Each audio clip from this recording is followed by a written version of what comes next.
வீடியோவில் எதை பற்றி பார்க்க போகிறோம்னு பார்த்தீங்கன்னா, கற்காலத்தில் வாழ்ந்துக்கிட்டு இருந்த சுமேரியன்ஸ் அப்படின்னு சொல்கிற மனிதர்கள் தாங்க எப்படி உருவாக்கப்பட்டோம் அப்படின்றத கல்வெட்டுகளில் எழுதி வச்சிருக்காங்க. அப்படி அவங்க எழுதி வச்சதில் என்ன இருந்துச்சுன்னு பார்த்தீங்கன்னா, இந்த உலகத்தில் உள்ள மனிதர்கள் எல்லாமே உருவாக்கப்பட்டதுக்கு காரணம் ஏலியன்ஸ் தான் அப்படின்னு சொல்லி அவங்க சொல்கிறாங்க. நீங்கள் இந்த சுமேரியன்ஸை பற்றி தெரியாமல் இருந்துச்சுன்னா, நான் சொல்கிற ஒரு முக்கியமான விஷயத்த நீங்கள் ஞாபகம் வச்சுக்கோங்க. சுமேரியன்ஸ் அப்படின்றவங்க மிக மிக மிக புத்திசாலி. இந்த காலகட்டத்தில் நம்ம இந்த மனிதர்கள் இப்படி இந்த பூமியை ஆட்சி பண்ணுறோன்னா அதுக்கு காரணம் சுமேரியன்ஸ் தான். ஏன்னா அவங்க அந்த காலத்தில் கண்டுபிடிச்ச கண்டுபிடிப்புகள் எல்லாமே அப்படி. நம்ம இந்த காலத்தில் வண்டியில் பயணம் செய்கிறோம்ல, அந்த வண்டியோட சக்கரத்தை கண்டுபிடிச்சது யாருன்னா இந்த சுமேரியன்ஸ் தான். மேலும் இந்த சுமேரியன்ஸ் மிருகங்களை நம்ம வேட்டையாடுறதுக்கு கைகள் மட்டும் பயன்படுத்தாமல் ஆயுதங்களை பயன்படுத்தி நம்ம மிருகத்தை வேட்டையாடலாம் அப்படின்னு சொல்லி கண்டுபிடிச்சது எல்லாமே இந்த சுமேரியன்ஸ் தான். உங்களுக்கு தெரிஞ்ச விஷயம்லாம் அவங்களோட சங்கதியருக்கும் தெரியணும் அப்படின்றதுக்காக கல்வெட்டுகளில் பொறிச்சு வச்சுருக்காங்க. அப்படி கல்வெட்டுகளில் பொறிச்சு வச்சது மட்டும் இல்லாமல் அந்த கல்வெட்டுகள் அழிஞ்சு போகாமல் இருக்கிறதுக்காக களிமண்ணில் அதை செஞ்சு பல காப்பீஸ் செஞ்சு பாதுகாப்பாக பாதப்படுத்தி வச்சுருக்காங்க. இப்படிப்பட்ட சுமேரியன்ஸ் தாங்க எப்படி உருவானோம், தங்களுக்கு எப்படி உள்ள நாலேஜ் வந்துச்சு அப்படின்றத கல்வெட்டுகளில் எழுதி வச்சது இந்த காலத்தில் வாழ்கிற சயின்டிஸ்ட் எல்லாமே கொஞ்சம் கொஞ்சமாக டீகோட் பண்ணி அதை கண்டுபிடிச்சிட்டு இருக்காங்க. இது வரைக்கும் அவங்க என்ன கண்டுபிடிச்சிருக்காங்க அப்படின்றத நம்ம இந்த வீடியோஸில் பார்ப்போம். வாங்க வீடியோக்குள்ளே போகலாம். Welcome to SPC vlogs. இந்த சுமேரியன்ஸ் கற்காலத்தில் வாழ்ந்த மனிதர்கள். இவங்க எந்த இடத்துல வாழ்ந்தாங்க அப்படின்னா, இப்போ ஈரான் அப்புறம் ஈராக் அப்படின்னு சொல்லப்படுற இடத்துல தான் இந்த சுமேரியன்ஸ் ஆரம்ப கட்ட காலத்தில் வாழ்ந்துகிட்டு இருந்தாங்க. இந்த காலத்தில் மனிதர்கள்லாம் ரெண்டு வகையாக இருக்காங்க. ஒன்று கடவுளால் தான் நம்ம உருவாக்கப்பட்டோம்னு சொல்கிற மனிதர்கள், இன்னொன்று சயின்ஸ் ஆட்டம் மற்றும் மாலிகுல்ஸால் தான் உருவாக்கப்பட்டோம் நம்ம அப்படின்னு சொல்லப்படுற மனிதர்கள். இந்த ரெண்டு பேருமே இல்லாமல் சுமேரியன்ஸ் என்ன சொல்கிறாங்கன்னா, தங்களை உருவாக்குனது எல்லாமே ஏலியன்ஸ் தான் அப்படின்னு சொல்லி அவங்க சொல்கிறாங்க. மேலும் இந்த சுமேரியன்ஸ் சொல்கிற அதிகப்படியான விஷயம் இது மேட்ச் ஆகிற ஒரே கண்ட்ரி எதுன்னு பார்த்தீங்கன்னா இந்தியா தான். இந்தியர்களோட மக்கள் தங்களுக்கே தெரியாமல் இந்த ஏலியன்ஸை தான் வழிபட்டுக்கிட்டு இருக்காங்க அப்படின்னு சொல்லி சுமேரியன்ஸ் எழுதி வச்சுருக்காங்க. அது ஏன் அவங்க அப்படி சொல்கிறாங்க அப்படின்றத நம்ம இந்த வீடியோவில் போக போக பார்க்கலாம். ஸோ யாருமே வீடியோ ஸ்கிப் பண்ணாமல் கடைசி வரைக்குமே பாருங்கள். இப்போ அந்த சுமேரியன்ஸ் எப்படி தாங்க உருவாக்கப்பட்டோம் அப்படின்னு எழுதியிருக்க கதைக்குள்ளே போகலாம். கதையை நல்லா நோட் பண்ணுங்கள். இந்த கதை எல்லாமே எப்போ ஆரம்பிக்குதுன்னு பார்த்தீங்கன்னா, பூமியில் கற்காலம் அப்படின்னு சொல்லப்படுற காலகட்டத்தில் தான் ஆரம்பிக்கு. அப்போது விலங்குகள், பறவைகள், அப்புறம் குரங்குகள் இது எல்லாமே தன்னோட வாழ்க்கையோட முழு நாள் நிச்சயம் என்னென்னு வச்சுருக்குன்னா, சாப்பிடணும், தூங்கணும், திரும்பவும் சாப்பிடணும், திரும்பவும் தூங்கணும். இதை மட்டுமே வேலையாக வச்சு அவங்க எல்லாருமே ஒரு வாழ்க்கையை வாழ்ந்து வந்துக்கிட்டு இருந்தாங்க. அப்படி அவங்க வாழ்ந்துக்கிட்டு இருக்கும்போது தான் ஒரு நாள் பூமி கிட்ட நெபுலா அப்படின்னு சொல்லப்படுற ஒரு மிகப்பெரிய பிளானட் ஒன்று நெருங்கி வருது. அப்படி அந்த பிளானட் பூமி கிட்ட வந்தப்போ அந்த பிளானட்ல இருந்து சுமார் 7 வகையான ஏலியன்ஸ் பூமிக்குள்ள வராங்க. அந்த ஏலியன்ஸ் தான் இந்த சுமேரியன்ஸ் என்ன சொல்றாங்கன்னா அனுனாக்கிஸ் அப்படின்னு சொல்லி கூப்பிட ஆரம்பிச்சிருக்காங்க. இவங்க ஏன் இவங்களை அனுனாக்கிஸ் அப்படின்னு சொல்றாங்கன்னா, இவங்க எல்லாருமே பார்க்கறதுக்கு 2 கை 2 கால் வச்சிருந்தாலும் இவங்களோட தலையமைப்பு பறவை மாதிரியும், ஒருத்தருக்கு சிங்கம் மாதிரியும், ஒருத்தருக்கு முதுகுல ரெக்க இருந்த மாதிரியும், இப்படி ஒவ்வொருத்தரும் பார்க்க விசித்திரமா இருந்திருக்காங்க. இதை பார்த்த மனிதர்கள்லாம் இவங்களை அனுனாக்கிஸ் அப்படின்னு சொல்லி கூப்பிட ஆரம்பிச்சிருக்காங்க. இப்போ இந்த பூமிக்கு வந்த ஏலியன்ஸ்லாம் என்ன பண்றாங்க அப்படின்னு பார்த்தீங்கன்னா, இந்த பூமியில தங்களுக்குன்னு ஒரு மிகப்பெரிய ராஜ்யம் உருவாக்கலாம் அப்படின்னு சொல்லி இந்த அனுனாக்கிஸ் முடிவெடுக்கிறாங்க. அப்படி அவங்களுக்கான ராஜ்யம் உருவாக்க ஆரம்பிக்கும் போது இவங்களுக்கு ஒர்க் பண்ணுறதுக்கு நிறைய ஒர்க்கர்ஸ் தேவைப்படுறாங்க. அப்படி அவங்களுக்கு ஒர்க்கர்ஸ் தேவைப்படும் போது தான் அவங்க நோட் பண்ணுறாங்க, இந்த பூமியில் ரேடியேஷன் மிகப்பெரிய லெவலில் இருக்குது. இந்த ரேடியேஷனை குறைச்சாதான் நம்ம இவங்கள்ட்ட வேலையை வாங்க முடியும். ஏன்னா அந்த காலத்தில் பூமியில் யாருமே ஒரு தடுப்பு இல்லாமல் வெளியே வர முடியாது. இப்போ நம்ம போய் சூரியன்லாம் பார்ப்போம்ல, அந்த மாதிரி அந்த காலத்தில் அவங்க பார்க்க முடியாது. அப்படி மேலே அதாவது ஒரு நிழலை தாண்டி வெளியே மக்கள் வந்தாலே அவங்க ஸ்கின் நோய், அப்புறம் இந்த கேன்சர் அப்படிப்பட்ட மாதிரி விதவிதமான நோயில் பாதிக்கப்படுறாங்க. ஸோ எந்த ஒரு விலங்கோ இந்த மாதிரி சூரிய ஒளியை நேர சந்திக்க தயாராக இல்லை. இதை பார்க்குற அனுனாக்கிஸ்லாம் ஒரு முடிவு செய்கிறாங்க, இந்த ரேடியேஷனை கட்டுப்படுத்தணும். அதனால அவங்க கிட்ட இருக்க மிக அட்வான்ஸான ஒரு டெக்னாலஜியை பயன்படுத்தி பூமியில் உள்ள தங்கத்தை எடுத்து அந்த தங்கத்தை மிக மிக மெல்லிசைக்கு, அதாவது ஒரு நேனோ லெவலில் உருவாக்கி மொத்த பூமியை சுற்றியுமே ஒரு கோட்டிங் கொடுத்தாங்க. இப்படி அவங்க கொடுத்த கோட்டிங்க தான் இன்னைக்கு நம்ம ஓசோன் லேயர் அப்படின்னு சொல்லிக்கிட்டு இருக்கோம். இந்த ஓசோன் லேயர் இருக்கிறது மூலயமா சூரிய ஒளி நம்ம பூமி மேலே நேராக படாமல் அந்த ஓசோன் லேயர் தடுக்குது. அது மூலயமா சூரிய ஒளியை நம்மளால மூவ் பண்ணி போயிட்டு வர முடியுது. இதை நமக்கு செஞ்சு கொடுத்தது யாருன்னா அனுனாக்கிஸ் தான். நீங்கள் கேட்கலாம், அது எப்படா நம்புற மாதிரி இருக்குது அப்படின்னு சொல்லி. ஏன்னா இந்த அனுனாக்கிஸை பற்றி இவங்க எழுதின அந்த கல்வெட்டில் அது அப்படியே இருக்குது. நம்ம இந்த காலத்துல நம்ம பூமியை விட்டு வெளியே என்ன ஒரு சேட்டலைட் அனுப்பலாலும் சரி, அந்த சேட்டலைட் சுத்தி நம்ம ஒரு கோல்டன் லேயர் கொடுத்து அனுப்புறோம். ஸோ நேச்சராகவே நம்ம எல்லாருக்குமே தெரிஞ்சிருக்கு, இந்த கோல்டன் லேயர் சூரிய ஒளியில இருந்து ப்ரொடெக்ட் பண்ணும் அப்படின்ற விஷயம். இதை தான் அந்த சுமேரியன்ஸும் அவங்க எழுதின அந்த கல்வெட்டுல எழுதி வச்சிருக்காங்க. இப்போ நம்ம கதையை தொடர்ந்து பார்க்கலாம். இப்படி அவங்க பண்ணதுக்கு அப்புறம் அவங்க ராஜ்யத்தை பில்ட் பண்ண ஆரம்பிக்காங்க. இந்த பூமியில் உள்ளவங்களெல்லாம் ஒர்க் பண்றதுக்கு எவ்வளோ கூப்பிட்டு பார்க்காங்க, ஆனால் அவங்க யாருமே வரல. ஏன்னு கேட்டிங்கன்னா இவங்களுக்கு எல்லாமே அவங்க தெரிஞ்சது என்னது, சாப்பிடணும், தூங்கணும், அதுக்கடுத்து குழந்தை பெற்றுக்கணும், இது மட்டும்தான் அவங்களுக்கு நேச்சராகவே இருக்கு. அவங்க யாருக்குமே வேலை செய்யணும், சம்பாதிக்கணும், இந்த எண்ணம் எதுவுமே இல்லை. அதனால அனுநாக்கிஸ்லாம் என்ன பண்றாங்கன்னா, அவங்களோட டிஎன்ஏ அதை எடுத்து இங்க உள்ளதுல 70% அவங்க கூட மேட்ச் ஆகுறது யாருன்னு பாத்தீங்கன்னா பூமியில் உள்ள மனித குரங்குகள். இதுதான் அந்த அனுநாக்கிஸோட 70% உருவமைப்புல மேட்ச் ஆகுது. ஸோ அனுநாக்கிஸ் பூமியில் உள்ள மனித குரங்கை எடுத்துட்டு போய் அந்த குரங்கோட டிஎன்ஏவை எடுத்து அவங்களோட டிஎன்ஏ, அதாவது ஒர்க் பண்ணணும், சம்பாதிக்கணும், முன்னேறணும், டெவலப் ஆகணும் அப்படின்ற டிஎன்ஏ எடுத்து இந்த குரங்கோட டிஎன்ஏயோட மேட்ச் பண்ணி ஒரு மருந்து கண்டுபிடிக்காங்க. அந்த மருந்தை இந்த குரங்குகளுக்கு சாப்பிட கொடுக்கும்போது தான் அந்த குரங்குகள் பரிணாம வளர்ச்சி அடையுது. அதுக்கப்புறம் தான் அந்த குரங்குகளுக்கு தெரியுது, ஓகே நம்ம ஒரு கூட்டமாக வாழணும், நம்ம வேலை செய்யணும், நம்ம சேர்த்து வைக்கணும், அதுக்கடுத்து நம்ம முன்னேறணும் அப்படின்ற ஆசை எல்லாமே அந்த குரங்குக்கு அந்த டிஎன்ஏ மிக்ஸ் ஆனதுக்கப்புறம் உருவாகுது.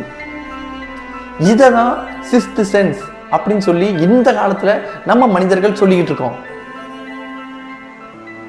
யோசிச்சு பாருங்க நண்பர்களே, இந்த காலத்தில் உங்க எல்லாருக்குமே ஒரு கேள்வி இருக்கும், மனிதர்களுக்கு மட்டும் ஏன், எந்த ஒரு பறவைக்கும் சரி, எந்த ஒரு விலங்குக்கும் சரி சிக்ஸ்த் சென்ஸ் அப்படின்றது ஒண்ணு கிடையாது, மனிதர்களுக்கு மட்டும் எதனால இந்த சிக்ஸ்த் சென்ஸ் அப்படின்றது இருக்கு அப்படின்னு சொல்லி இந்த கேள்விக்கான விடைய பல்லாயிரம் வருஷத்துக்கு முன்னாடியே சுமேரியன்ஸ் அவங்களோட கல்வெட்டுகள்ல எழுதி வச்சிருக்காங்க. நமக்கு சிக்ஸ்த் சென்ஸ் அப்படின்றதே இந்த அனுநாக்கிஸ் அப்படின்னு சொல்லப்படுற ஏலியன்ஸால தான் கொடுக்கப்பட்டிருக்கு அப்படின்னு.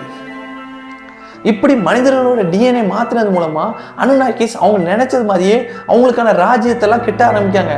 இப்போ நீங்க பார்த்துருப்பீங்க, இந்த காலகட்டத்தில் உள்ள பிரமிட்ஸ் எல்லாமே அந்த அனுநாக்கிஸால தான் கிட்டப்பட்டிருக்கு அப்படின்னு சொல்லி சுமேரியன்ஸ் அவங்களோட கல்வெட்டுல எழுதி வச்சிருக்காங்க.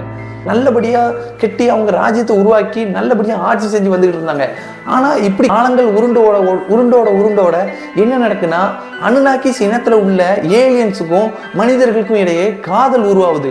அப்படி அந்த காதல் உருவாகுறது மூலமா நிறைய குழந்தைகள் பிறக்காங்க.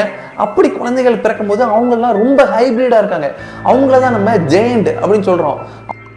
அவங்களோட உடல் அமைப்பு பார்க்கறதுக்கு மனிதர் போல இருக்கு, ஆனா அவங்களோட உயரம் எல்லாமே பார்க்கறதுக்கு அனுநாக்கிஸ் மாதிரி இருக்கு. இதை பார்க்கும்போது அனுநாக்கிஸ்க்கு ஒரு அதிர்ச்சி உண்டாகுது. ஏன்னா நம்மளோட இனத்துல இருந்து அவங்கள கல்யாணம் பண்றாங்க, இது ரொம்ப தப்பு அப்படின்னு சொல்லி அனுநாக்கிஸ் உணர ஆரம்பிக்காங்க. அதனால அவங்க அதை கொஞ்சம் கொஞ்சமா தடை பண்ணிக்கிட்டு இருக்காங்க. இப்படி அவங்க மனிதர்களை தடை பண்ணும் போதுதான் மனிதர்களுக்கு ஒரு எண்ணம் வருது, எதுக்காக நம்ம அனுநாக்கிஸ் சொல்றதை கேட்டு வாழணும். அனுநாக்கிஸ் வெளி உலகத்திலிருந்து வந்திருக்க ஏலியன்ஸ் எப்படி இந்த மனிதர்களை ஆட்சி பண்ணலாம், இந்த உலகம் மனிதர்களுடையது, மனிதர்கள் தான் இந்த உலகத்தை ஆளணும்னு சொல்லி அங்கங்க புரட்சி வெடிக்க ஆரம்பிக்க, போராட்டம் நடக்க ஆரம்பிக்க. யாருக்குன்னு பாத்தீங்கன்னா இந்த மனிதர்களுக்கும் அனுநாக்கிஸ்க்கும் இடையே. அனுநாக்கிஸ்லாம் எவ்வளவோ முயற்சி பண்ணி பார்த்தாலும் இந்த மனிதர்கள் அவங்க சொல்றதை கேட்கறது இல்லை. மனிதர்கள் எல்லாமே அவங்க டெவலப் ஆகி அவங்க குடும்பத்தை பார்க்கணும், அவங்க தான் இந்த பூமியை ஆளணும் அப்படின்ற ஒரு முடிவுக்கு வராங்க.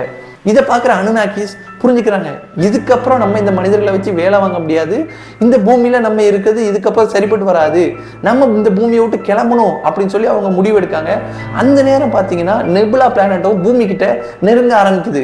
இப்படி அந்த பிளானட் சில 100 ஆண்டுகள்ல நெருங்கும்னு தெரிஞ்சதுக்கு அப்புறம் அனுநாக்கிஸ் என்ன பண்றாங்கன்னு பார்த்தீங்கன்னா, அவங்க இந்த பூமியில அங்கங்க இருக்கிற சில மனிதர்களை மட்டும் தேர்வு செஞ்சு கொண்டு வந்து அந்த மனிதர்கள்கிட்ட ஒரு புதுவிதமான சக்தி கொடுக்காங்க. அதாவது ஒரு ராயல் பிளட் லைன் அப்படின்னு சொல்லப்படுற ஒரு ஆளுமைக்கான ஒரு டிஎன்ஏ உருவாக்கி அதை அந்த மனிதர்களுக்கு கொடுக்காங்க.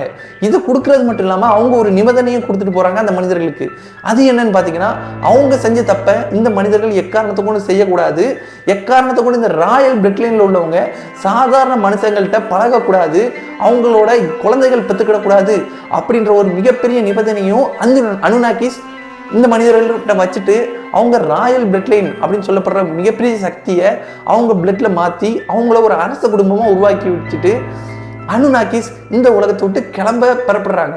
அப்படி அவங்க கிளம்பும் போது நெபுலா பிளானட் பூமி கிட்ட வருது. இப்படி பூமி கிட்ட அந்த பிளானட் வந்ததுனால பூமி மிகப்பெரிய ஒரு ஆபத்துல உள்ளாகுது. அதாவது பூமியோட கிராவிட்டியே மொத்தமாக மாறுது. இதனால பூமியில சுனாமி அப்படின்னு சொல்லப்படுற மிகப்பெரிய ஒரு அலை உண்டாகி பூமியில உள்ள பாதி இடங்களை அழிக்குது.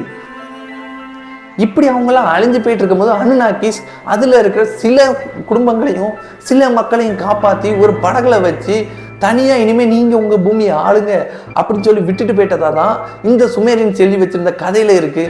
இதுதான் ஃப்ரெண்ட்ஸ் சுமேரியன்ஸ் மனிதர்கள் எப்படி உருவாக்கப்பட்டாங்க அப்படின்னு சொல்லி எழுதி வச்சிருக்க கதை. ஃப்ரெண்ட்ஸ் இந்த கதையை நீங்க கேட்கும்போது உங்களுக்குலாம் இப்போ நிறைய டவுட்ஸ் இருக்கலாம். என்ன சொல்றாங்க, ஏலியன்ஸ் வந்துச்சு, மனிதர்களுக்கு டிஎன்ஏ மாத்துச்சு, அதனால நமக்கு பகுத்தறிவுன்னு ஒன்று உண்டாச்சு, அதுக்கடுத்து அந்த ஏலியன்ஸ் கிட்ட இருந்து நம்ம பூமி வேணும்னு போராடணும், அந்த ஏலியன்ஸ் இது சரி ஒப்பேராதுன்னு சொல்லி அவங்க உலகத்துக்கு திரும்ப போயிட்டாங்க அப்படின்னு சொல்லி எழுதி வச்சு இது எப்படி நம்பலாம், இது 100% உண்மைதான் அப்படின்னு சொல்லி அந்த சுமேரியன்ஸ் எழுதி வச்ச கல்வெட்டுல இருக்கு. பிளஸ் இதை நிரூபிக்கிற விதமா பல இடங்கள்ல நம்ம எவிடன்ஸை பார்க்கோம். அந்த எவிடன்ஸை பார்க்கும்போது தான் ரொம்ப ரொம்ப சுவாரஸ்யமா இருக்கும். அந்த எவிடன்ஸ் என்னெல்லாம் பார்த்தீங்கன்னா, நீங்க எல்லாருமே எகிப்த் அப்படின்னு சொல்ற விஷயத்த பார்த்துருப்பீங்க. அந்த எகிப்தை மக்கள் எதுக்காக அப்படி கெட்டினாங்க, எதுக்கு அவ்வளோ உயரமா ஒரு இதை கெட்டணும் அப்படின்னு சொல்லி உங்களுக்குலாம் டவுட் இருக்கும். இந்த சுமேரியன்ஸ் சொல்றதா தான் எகிப்துல அந்த காலத்துல அனுநாக்கிஸ் ஆட்சி செஞ்சு வந்தாங்க. அனுநாக்கிஸ்ல உள்ள ஒருத்தர் தனக்கு இந்த மாதிரி கட்டமைப்புல ஒரு ராஜ்யம் வேணும் அப்படின்னு சொல்லி அவர் கெட்டினது தான் அந்த பிரமிட்ஸ் எல்லாமே. அப்படி அந்த பிரமிட்ஸ்ல கெட்டும் போதே மனிதர்கள் அந்த அனுநாக்கிஸோட படங்களை வரைஞ்சிருப்பாங்க. நீங்க அந்த எகிப்தில் உள்ள கல்வெட்டுகள் எல்லாமே நல்லா கூர்ந்து பார்க்கும்போது உங்களுக்கே தெரியும், அதுல மனிதர்களோட உருவம் இருக்கும். ஆனா அந்த மனிதர்களோட பல அடி உயரமான ஒரு உருவம் இருக்கும். அது என்னன்னு பார்த்தீங்கன்னா, அது மேலே உட்காந்துட்டு இந்த மனிதர்களை ராஜ்யம் பண்ற மாதிரியும், அதோட உருவம் பார்க்கறதுக்கு தலையில ஏதோ பறக்கிற பறவை மாதிரியும் நாக மாதிரியும் இருக்கிற மாதிரிலாம் அந்த எகிப்தில் உள்ள கல்வெட்டுகள்ல டிராயிங்ஸ் இருக்கும். சரி, எகிப்துல தான் இப்படி இருக்கு அப்படின்னு சொல்லி பார்க்கும்போது சுமேரியன்ஸ் அவங்க இந்த டிஎன்ஏ சேஞ்சஸ் பார்க்கறதுக்கு எப்படி இருக்குன்னா, 2 பாம்பு பின்னிக்கிட்டு இருந்த மாதிரி இருக்கும் அப்படின்னு சொல்லி அந்த கல்வெட்டுல எழுதி வச்சிருக்காங்க. இந்தியாவில் உள்ள அந்த ஹிந்துஸ் கல்ச்சர்ஸ்ல நம்ம நிறைய கோயில்களில் பார்த்துருப்போம். பாம்புகளோட விஷயம் நம்ம அடிக்கடி நோட் பண்ணிக்கிட்டே இருப்போம். என்னன்னு பார்த்தீங்கன்னா, பாம்புகளோட ரெஃபரன்ஸ் இருக்கும். ப்ளஸ் இந்த ஒரு ஃபோட்டோவை பாருங்க. இந்த ஃபோட்டோவில் பாம்புகள் 2 பின்னி பிணைஞ்ச மாதிரி இருக்குதா, இதை தான் அந்த சுமேரியன்ஸ் டிஎன்ஏ சேஞ்ச் பண்ணதா சொல்றாங்க. இன்னும் உங்களுக்கு நம்பிக்கை இல்லைன்னா, இந்த காலகட்டத்தில் உள்ள நிறைய டாக்டர்ஸ் என்ன பண்றாங்கன்னு பார்த்தீங்கன்னா, இந்த மாதிரி 2 பாம்புகள் பின்னி பிணைஞ்சிருக்கிறது தான் தங்களோட கம்பெனிக்கு ஒரு மெடிக்கல் லோகோவாகவே யூஸ் பண்ணிக்கிட்டு இருக்காங்க.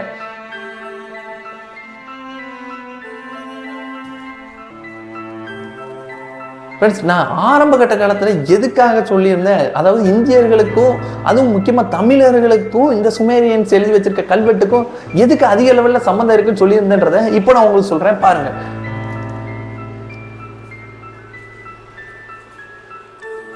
ஃப்ரெண்ட்ஸ், இப்போ நான் உங்களுக்கு ஒரு முக்கியமான விஷயம் சொல்கிறேன். அதாவது சுமேரியனில் எழுதி வச்சிருக்க லாங்குவேஜ்லையும் தமிழில் நம்ம இப்போ யூஸ் பண்ணிக்கிட்டு இருக்க லாங்குவேஜும் கிட்டத்தட்ட பார்க்குறதுக்கு ஒரே மாதிரி தான் இருக்கும். என்னென்ன வார்த்தைகள் ஒரே மாதிரி இருக்குன்றதை நான் கொஞ்சம் செலக்ட் பண்ணி எடுத்துட்டு வந்திருக்கேன். அது என்ன வார்த்தைகள்ன்றதை நான் உங்களுக்கு சொல்றேன், நீங்க கேட்டு தெரிஞ்சுக்கங்க. அதாவது கை, அதாவது நம்ம இப்ப சொல்றல இந்த கை, இதுக்கு சுமேரியன் மொழியில கை தான் அர்த்தம். அதுக்கடுத்த கால், கால்ன்றது நம்ம நடக்கிறோம்ல அந்த காலை அங்கேயே கால் தான் அப்படின்னு சொல்லி சுமேரியன் எழுதி வச்சிருக்காங்க. அடுத்த சோல், அதாவது நம்ம இப்போ சோளம் அப்படின்னு சொல்றோம்ல அந்த சோளத்துக்கு சோல் அப்படின்றது சுமேரியன் லாங்குவேஜ்ல பொருள். நீர், அதாவது நம்ம இப்ப குடிக்கிற நீரை தண்ணீர் அப்படின்னு சொல்லுவோம்.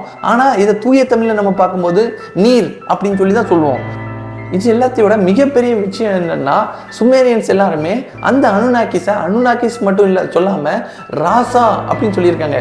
இந்த காலகட்டத்தில் நீங்க யோசிச்சு பாருங்க, நம்ம ராஜா ராஜா அப்படின்னு சொல்லி நம்மளோட அரசர்லாம் கூப்பிடுவோம். அதுக்கு உண்மையான தூய்மையான தமிழ்ல பார்த்தா ராசா அப்படின்னு சொல்லி தான் கூப்பிடுவாங்க. இது எல்லாமே சுமேரியன்ஸ் கல்ச்சருக்கும் நம்ம கல்ச்சருக்கும் கிட்டத்தட்ட எல்லாமே மேட்ச் ஆகிற மாதிரி இருக்கு. பிளஸ் இந்த அனுநாக்கிஸை அதிகமாக இந்த சுமேரியன்ஸ் ரெஃபர் பண்றது எது கூடன்னு பார்த்தீங்கன்னா, பாம்புகள் கூட தான் இந்த சுமேரியன்ஸ் அனுநாக்கிஸ் ஒப்பிடுறாங்க. ஏன்னா அவங்க ஆட்கள்லாம் பார்க்கறதுக்கு சில பேர் தலையில நீளமா நாகமாக இருக்கும். நீங்க இந்த காலம் இல்லாம பழங்காலத்தில் உள்ள கோயில்கள் எங்க போய் பார்த்தாலுமே சிவலிங்கமா இருக்கட்டும், விஷ்ணுவா இருக்கட்டும், எல்லாருமே படுத்திருக்கிறது ஒரு பாம்பு மேலதான் படுத்திருப்பாருங்க. அப்படி அவங்க படுத்திருக்கும் போது அந்த பாம்போட தலையை பார்த்தீங்கன்னா சுமார் 7 தலை இருக்கும். நீங்கள் எத்தனை பேர் நோட் பண்ணீங்க தெரியல, இப்போ உள்ள கோயில்கள்லாம் 5 தலை இருக்கும் அந்த பாம்புகளுக்கு. ஆனால் பழங்காலத்தில் கட்டப்பட்ட எல்லா கோயில்கள்லையும் பார்த்தீங்கன்னா மொத்தம் 7 தலைகள் பாம்புகளுக்கு இருக்கும். அந்த 7 தலைகள் எதுன்னு பார்த்தீங்கன்னா இந்த அனுநாக்கிஸ் தான் சொல்கிறாங்க சுமேரியன்ஸ். ஃப்ரெண்ட்ஸ், முக்கியமாக பார்த்தீங்கன்னா இந்த இதில் பூமி வந்து ஒரு மிகப்பெரிய அழிவில் உண்டாச்சுன்னு சொல்லியிருப்போம். அதாவது அந்த அனுநாக்கிஸோட பிளானட் நெபுலான்றது நம்ம பூமி கிட்ட வரும்போது பூமிக்கு மிகப்பெரிய லெவலில் ஒரு சுனாமியால் தாக்கம் ஏற்பட்டு பூமி மூழ்கிட்டு இருந்துச்சு. அப்படி பூமி மூழ்கும் போது அனுநாக்கிஸ் வந்து இந்த பூமியில் உள்ள மக்களை கொஞ்சம் பேரை மட்டும் காப்பாற்றி அவங்கள இனிமேல் நீங்கள் இந்த பூமியை பார்த்துக்கங்கன்னு விட்டுட்டு போயிருப்பாங்க. இதை யோசிச்சு பாருங்க. விஷ்ணுவோட கதையில விஷ்ணு ஒரு அவதாரம் எடுத்து இந்த பூமியை முங்கிட்டு இருக்கும். அப்படி இந்த பூமி முங்கிட்டு இருக்கும் போது தன்னோட தந்தத்து மூலமா தூக்கி பூமியை மேலே நிறுத்தினதாகவும் அதுல பிந்திய மக்கள் தான் இந்த பூமியில வாழ்ந்துகிட்டு இருக்கிறதாகவும் ஹிந்துவோட ரிலீஜியன்ல ஒரு கதை இருக்கு. சரி, ஓகே, இப்படி இருக்குன்னு பார்த்தீங்கன்னா இதே மாதிரி பைபிளில் இருக்கட்டும், குரானில் இருக்கட்டும், இதே மாதிரி இருக்கும். ஒரு மிகப்பெரிய ஒரு சுனாமியோ வெள்ளமோ ஒன்று பூமியில் வந்திருக்கும். அப்படி ஃப்ளட் வரும்போது என்ன பண்ணாங்க அப்படின்னா ஒரு போட் கட்டி அந்த போட்டில் மக்கள்லாம் தப்பிச்சு போனாங்க. அப்படி அவங்க தப்பிச்சு போய் வாழ்ந்த மக்கள் தான் இப்போ இந்த பூமியில் இருக்காங்க அப்படின்னு சொல்லி இந்த 2லேயுமே கதை இருக்கு. இது எல்லாத்தையும் விட்டுருங்க ஃப்ரெண்ட்ஸ். இந்த கிறிஸ்டியானிட்டியில் சொல்லுவாங்க பாருங்க, அதாவது ஆதாம் ஏவாள் அவங்க தான் இந்த பூமியில் பிறந்த முதல் மனிதர்கள். இவங்கள வந்து கடவுளோட சின்ன பிள்ளைகளாக இருந்தாங்க. இப்படி இருக்கும்போது சாட்டன் அப்படின்னு சொல்லப்படுற ஒரு பாம்பு வந்து கடவுள் எந்த பழத்தை சாப்பிடக்கூடாது அப்படின்னு சொன்னாரோ அந்த பழத்தை இந்த மனிதர்களை சாப்பிட வச்சு இவங்களுக்கு பகுத்தறிவு அப்படின்னு சொல்லி ஒன்று உண்டாக்கிட்டதா ஒரு கதை இருக்கும். இந்த கதையை நீங்கள் யோசிச்சு பாருங்க. இந்த கதையும் நான் இப்போ சொன்ன இந்த அனுநாக்கிஸோட கதையும் கிட்டத்தட்ட மேட்ச் ஆகும். அதாவது ஒரு 70% மேட்ச் ஆகும். இந்த சேட்டன் அப்படின்னு சொல்லப்படுற பாம்பு தான் இந்த அனுநாக்கிஸ் அப்படின்னு சொல்லி சுமேரியன் எழுதி வச்சிருக்காங்க. சுமேரியன்ஸ் எழுதி வச்சிருக்க கல்வெட்டில் இது வரைக்கும் என்ன இருந்துச்சு நம்ம பார்த்தோம். இந்த கல்வெட்டை இன்னைக்கு வரைக்குமே ஆராய்ச்சியாளர்கள் பெரிய லெவலில் ஆச்சரியத்தோட ஆராய்ச்சி பண்ணிக்கிட்டு இருக்காங்க. இது வரைக்கும் கிடைச்ச தகவல் எல்லாமே நான் உங்களுக்கு சொல்லிட்டேன். இதுக்கப்புறம் இந்த சுமேரியன்ஸை பற்றி நீங்கள் எது தெரிஞ்சுக்கிட விரும்புனீங்கன்னா நம்ம கமெண்ட் பாக்ஸில் வந்து ஒரு கமெண்ட் போடுங்க. இதை போல ஒரு மிஸ்டரியான விஷயம் உங்களுக்கு தெரிஞ்சு இந்த மக்களுக்கு யாருக்கும் தெரியாமல் இருந்துச்சு, அதை பற்றி பேசினா சுவாரஸ்யமாக இருக்கும் அப்படின்னு நினச்சிங்கன்னா நீங்கள் அதை பற்றியும் கமெண்ட் போடுங்க. நம்ம அடுத்த வீடியோவில் அதை பற்றி பேச ட்ரை பண்ணுறோம். ஓகே, தேங்க்ஸ் ஃபார் வாட்சிங். See you, Tata, bye.